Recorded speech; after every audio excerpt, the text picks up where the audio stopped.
Nick Smith Jr. makes his return to Arkansas, but it's not enough to overcome a top 10 defense in the country as Arkansas falls at home to the Mississippi State Bulldogs by a score of 70-64.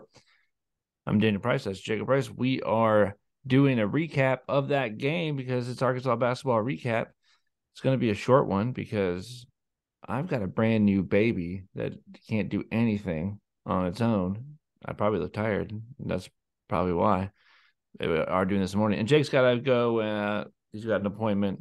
He's got work stuff to do. So we're gonna have to bust this out. But we've we've sacrificed much to make this for you guys, especially on a loss, Jake. Well, I only felt because nobody's going to want to watch it yeah. because nobody wants to. Everybody knows what this one's going to be. It's Well, I don't. just li- I maybe they do. I think it's just just listen to the last one and reverse it. yeah, like last one we said this was the one. This was not the one. This was not the one. But I'll tell you what, Mississippi State plays a lot better defense than Kentucky does. I felt like you could tell, like if someone's like, "Hey, Mississippi State's a top 10 defense in the country statistically," is that shock you after watching that game? It doesn't shock me. But you're like, yeah, that team's really physical. Yeah, I mean, You know what I they thought did they. is they force you in. They were good at forcing you in to taking shots that you didn't really want to take, or getting you late in the shot clock, or getting you so tired of driving in the lane and getting body blows that you were just going to settle for this outside shot. Like that's what good defenses do. They just like they make you do the thing that you don't want to do that much because they're good at taking away the thing you do want to do, and that's because nobody can stop everyone from shooting, but they can make you not shoot the shots you want to shoot, and you're gonna have a good defense if you can do that. Yeah, I mean, I guess it's hard to know how much to credit the defense as far as I mean, certain times like it's obvious when the defense is to blame or to credit for how bad the shot you take is, especially when they get a steal or a block. But obviously, then there's a percentage of that that's also based on how you reacted to what they threw at you, and we reacted. We basically the what we said about the last game where they um every decision they had to make, they made the right one and they executed the through the right window. They basically did the opposite of that this game. They because and I know they don't see what we see, but there were opportunities there. Like there was guys open and they needed to swing the ball one more time, or they needed to pass to the corner and instead they tried to shovel to the guy with four guys around him. And there were like that was good defense, but we didn't we also just played poorly. I mean, not just on the offensive side of the ball either. We played poorly on defense. I mean, we like everyone was like, they're not a very good 3-point shooting team, and then they shot real. Yeah, but because we gave them wide open 3-pointers. I Like mean, they had. I'm not a nobody would call me a 3-point shooter. Um, but if you leave me like all alone in the corner and let me just square up and catch and shoot, like I mean, Well, I mean, I shoot a decent percentage when you let me do that. it'd be nice if they would miss because they're not a great 3-point shooting team. But like you're begging if you're just going to not play 3-point defense, especially after they make a few. Mm-hmm. And like I said, you knew we weren't playing well because that was the first time in a while I've seen guys pointing at each other, Mm-hmm. jawing at each other about defensive assignments. I mean, it looked like the things that I work on with my daughter's team, where on inbound plays, a guy circles around and just goes wide open layup. That's the kind of stuff that like I'm working on with my 10-year-old, where we're like, you got to face the basket, know where the player is, touch somebody. You know what I mean? Like, and we've got two guys guarding the same guy on Yeah, a screen. yeah. And that happened more than one time. Like they were just very discombobulated. Honestly, like with the exception of Anthony Black, who played very well, and the Mitchell twins, who played not poorly, everybody else played really bad. I mean, there were brief moments. Everybody had like a moment where they played well, but overall, and it's just statistically, like you look at it, they did not play good. And even Devo, who I think played the worst, even his defensive side of the ball struggled because like he played with energy. There's a Hmm. difference between playing with he was I don't know if you noticed, but he was behind the defense or the offense a step all day. He was Yeah. taking bad angles around like when he I mean obviously they were not shooters so they were going under a lot of screens, but he was taking bad angles around the screens and ending up when he'd go under, the guy would dribble drive and he would take such a short angle that he'd end up behind the guy. And Yeah. that's something like again that you work on with high schoolers where you're like, hey, if you're going to go under and the guy's a dribble driver, like take a wide enough angle that you end up in front of him. Otherwise, you just there's no point to it. You know what I mean? You just end Yeah. up I felt behind the like guy. Devo had one of those games. Like he didn't do like all kinds of stupid stuff or whatever like that. I still think he was uh, trying to play with confidence, and he just had one of those games that everyone's had that's played any amount of basketball.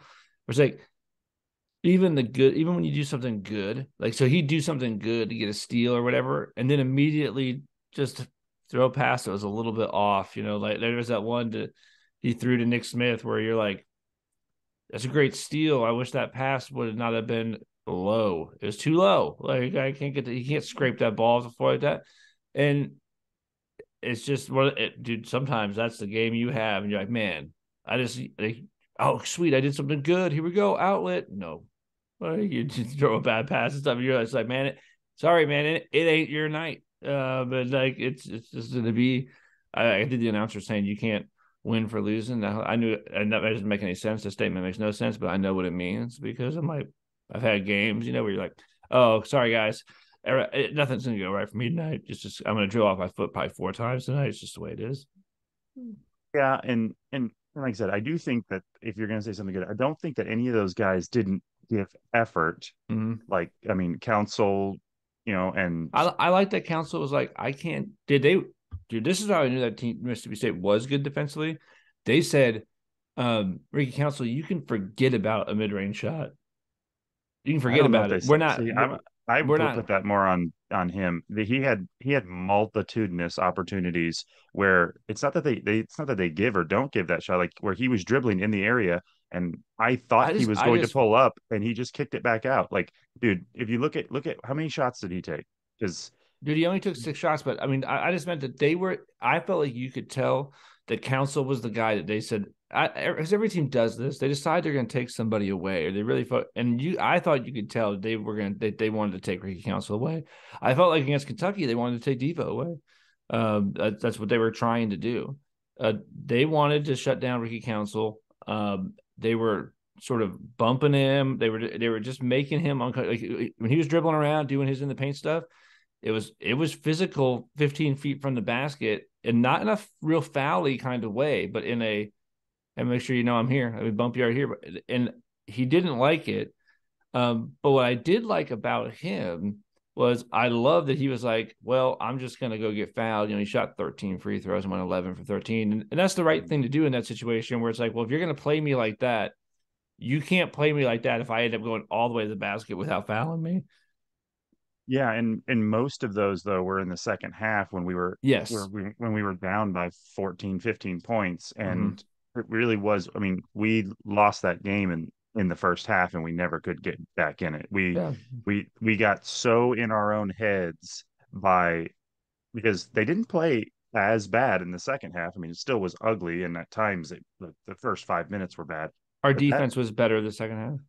the first half we got so in our heads. I mean, we were back to square one with the catching the ball and like nobody wanted to shoot. You know what I mean? Like except for Anthony Black. And by the way, saw Anthony Black take a couple of off the dribble shots that we've been looking for and make them. So like I said, I got no complaints about Anthony Black. I Anthony mean, Black's deep. Anthony Black played 39 minutes. He was 8 of 13.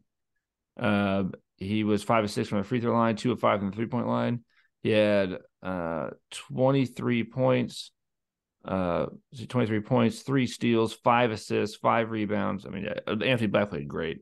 Yeah, no, his defense was good. He didn't make that many as many mistakes. Everybody else looked like it really did look like just like we talk about with when you're like the last game when you're in flow and everybody's connected and it feels like you're playing with like a girl's ball because like you can just fling it with a snap of your wrist and the hoop looks big. Yeah. This time it looked like it looked like they didn't understand the geometry of the game. You know what I mean? It looked like they were playing on a triangle shaped court for the first time with a ball that had an off-centered weight in it. And so like it wouldn't do anything that they wanted it to do when they passed it, when they tried to rebound it, when they tried to steal it. Like it was like the ball would never go where they thought it was going to go. And like I said, you just have games like that. The reason it's disappointing is because I think we even said in the very last thing we said on the podcast is it'll be interesting to see with this young team because they have been susceptible to. I mean, that's why they struggle on the road. It's why they get in their own heads kind of easily. Um, It'll be interesting to see if they can capitalize on this big road win in Rupp with a pretty big margin against a team that you wouldn't have thought they could have beat on the road. It'll be interesting to see if they can not let that victory spoil the next game. You know what I mean? And it's disappointing because they didn't. I mean, all of that stuff to me comes to very subtle mentality of you didn't hear any of the stuff that you heard about the Kentucky game about this game where it's like these guys got off the bus ready Mm-hmm. to go. You know what I mean? Like everybody, like they were saying that in the Kentucky game. They're like, you could tell in shoot around. There was an energy. Those guys were hyped. They were in the gym early. And like this game, I didn't hear any of that. That doesn't maybe that doesn't mean that didn't happen, but it definitely felt like they thought we've arrived, we figured it out. Nick Smith is coming back. We're at home. An inferior team's coming in, not a bad team, but like a team that definitely we Yeah. have the advantage over is athletically inferior, and they did not. And they got punched in the face from the jump. Then they got in their own heads. Then they got behind by a lot, and then they just couldn't quite. I mean, you saw like they just didn't give themselves enough runway like get back in that game. If that game goes another 5 minutes, you might win. You know what I mean? Yeah, that's what it was. It was, and there was some. It wasn't the officiating's fault, but some of the stuff you needed to have happen as you're trying to fight to come back and stuff. You needed a couple of things to happen. You needed a couple of shots to go down that didn't go down. Like you know, you need a couple of calls that were just sort of like not bad calls, just sort of could have gone either way calls, or maybe you could have not called it, or maybe you could have called it something here. Did you have to call that?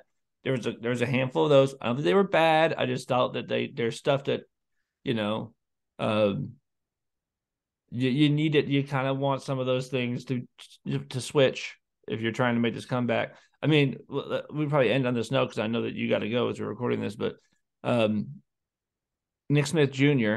We'd be remiss if we didn't talk about him coming back. I don't think you could put like anything really on him. I don't think there's anything you can say like negative about Nick Smith. Um, if they, and now if he'd have knocked down that three like on that steal, and they like that place would have the roof would have come down on everyone would have died, and the whole roof would have came down. And by the way, he makes that, you might win that game. But I agree. I do think that that was a high risk shot, and I think, like I said, if you make it, you're a hero. And but I do think it was a bad decision. Like I think you should drive that ball because we had no rebounders. I mean, I yeah, guess I'm old school where it's like you do not shoot three pointers with three of your no, players not past half court. Your other player that just passed you the ball is in the corner. They got two guys down there. It's just a basically all or nothing shot. You make it when with two guys and them out of position, and because their defense is so good in the half court, this is the time to take advantage and press you. I mean, you actually have a better chance, in my opinion, of getting an and one yeah, if you dribble drive that and have Anthony Black cutting from the corner. You can either make it if they don't commit to you, or you've got the dump to him, which is probably going to be a dunk, and there's probably a higher percentage chance that you get an and one if you dribble drive that, or at least a decent shot at a layup. That all or nothing 3 point shot, uh, I think, is a bad shot. I mean, it's not the end of the world. It's not what lost us the game. no, And like I said, if you make it, it's a big like I said, it was a gamble. I just don't think it's a smart shot. I yeah. think I you know just it's a I didn't think there was a ton to say about Nick Smith in this sense. Like, um, I think you saw two things from him. Well, I'll say three things. There's three things about Nick Smith that I think you saw. One, I think you could tell, even though it wasn't this game, that if he is able to play, I mean, he played 17 minutes, but if he ends up being able to play 30 minutes a game, and then you end up with Black, Council, Davis, and Smith each playing 30 minutes a game, which is what you would need, which would be nice because then those guys wouldn't have to play 40 minutes. They could, if Black, Council, and Davis are each willing to give Nick Smith 10 minutes, then you got four guys playing 30, which is probably better. And you're talking about your four Mm-hmm. guards, your four wings. And I think that you saw that uh, he has some stuff that will help offensively. This wasn't like this amazing comeback thing. I mean, he played 17 minutes, had 5 points. Um, but I think you still saw it though. I mean, you still saw like his first game back. He's been doing stuff, but he's got some stuff that we don't have, and that's going to be helpful. Uh, so that's good. Two, I think that you could tell that that he had not been playing with the team and stuff. And I don't know if I felt like defensively he like tried to play with intensity and he was getting up on people and stuff. There were some switches I think that he missed. Um, but dude, I mean, how much are you gonna ask? You gotta be able to give somebody a little bit of time. Um, because that defense is complicated at the college Yeah, and level. that's a hard game to judge as far as like Yeah. because I mean you But could look at a few. I liked his energy though. I mean, he wasn't I mean, he was the other thing, but I want to hear all your comments on him. The other thing about him that I thought was evident is that he wants to be there and he's a vocal leader, he's an encourager. Um I do think that he is going to add something to the team besides just scoring and being a three-level scorer and all that stuff. Um, Not like in a leadership thing, it's Devo's team, but in a help you believe kind of way. I think he is that guy, and he's going to be an energy guy. I mean, we saw it early on when the first couple of games he plays, or when he was in Maui on the bench. And I think you saw something tonight. Uh, I don't think Nick Smith likes losing. I don't think he's used to it, and I think that could help us. Yeah, I mean, all I was gonna say is just it's hard to judge whether or not like because there's times where even the announcers or you could look at and go, well, they just look out of sync and like they haven't played with each other. It's like with that game, dude, you could say that about all of them. Yeah, Like there were yeah. times where it looked like Devo had just like never played with any of those guys before. Like that was just a bad game as far as like I said, they all the passes, not all. They had moments obviously where they made some good plays, but there was that game was ugly and everybody's passes were a second off. Everybody's like I said, they went back to when they caught the ball, there was a lot of hesitation, a lot of like just nothing was definitive with the exception of Anthony Black. He was the only one who caught the ball with purpose all the time. He was dribbling with purpose, he was passing with purpose, and he was shooting. And everybody else looked like they were Mm. confused. You know what I mean? And so it's hard to judge like his how he's going to gel with the team from that game. You know, it's just not a good example of what they can do because I'm not worried about the gelling part. I'm not worried about him fitting in, or I'm not worried about any of that. I think he's a guy that's probably 100%, or he wouldn't be back. I don't think he's 80%. I don't think he's 90%. I think he's 100%, or he would not be on the basketball floor right now.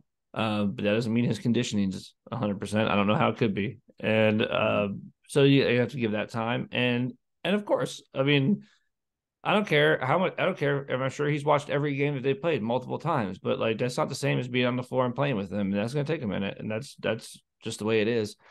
But the nice thing is you got a minute before the tournament, and they can get right before then. The thing is that while you're kind of figuring that out, you do need to win some games. It's well, nice that they won the if you make the Kentucky. tournament, Well, I think they will. I'm not too worried about that. Um, they won the Kentucky game that I didn't have them winning. They lost the Mississippi State game, which I did have them winning. They're right back to where they were a week ago in my mind, which is they're in and still time to win half your games. And that's what you're going to need to do. I will say the this reason too. this game is a bummer. I mean, like I said, it's to say it was a disaster would be a little bit strong, but it's a Mm-hmm. little bit worse than a bad loss. So it's somewhere between like a disaster and a bad loss. I mean, and the reason it's worse than a bad loss is it's the kind of game that Mm-hmm. if Mississippi State continues to surge, and they could very well end up with a similar, like identical Mm-hmm. record to us, that game could be the difference. Like that's the kind of game where they might come back to that, and they would have to put Mississippi State in before us Yeah, yeah. if we ended up with identical records. Even though I think on the national level, everyone would say we're a better team. They've got the head to head at our place. You Yeah. know what I mean? Like Yeah. it's not like I said, it may not come into play at all. We may lose But some maybe games. We may maybe win maybe some games. they'll let Mississippi State in because it's head to head. But then they'll be like, oh, but it's playing the same game. Kentucky, you're not going to the tournament. Arkansas is because they did the same thing to you that Mississippi State did to them. Well, really, I mean, honestly, that I feel about this game the way Kentucky felt about the Arkansas game. That was a devastating loss for Kentucky, and it's a pretty bad loss for us as far as like cutting our legs out I from don't under think our it's a bad. It's momentum. not. It's not. I don't. And like just so people don't get confused. I know some people say bad loss, and what they mean is that you lost to. So bad losses are like when you lose to South Carolina or you lose to, UNC Greensboro or whatever, and they're like, well, "It's a bad loss. It's going to look really bad on the resume." I'm not saying that. I don't think Mississippi State is a bad team. I think Mississippi. Oh, I mean, look at how many games in a row they've won. A lot of teams are going to lose to Mississippi State. They're going to win more games. It's not a bad loss in the sense that you're like, ooh, quad three loss. That's not good. No, Mississippi State is going to be a bubble team. It's not gonna be this horrendous blemish. It's a bad loss in the sense that you don't have a lot of wiggle room when it comes to games against teams that you feel like you should beat, even though they're good. And it's just that it's at home.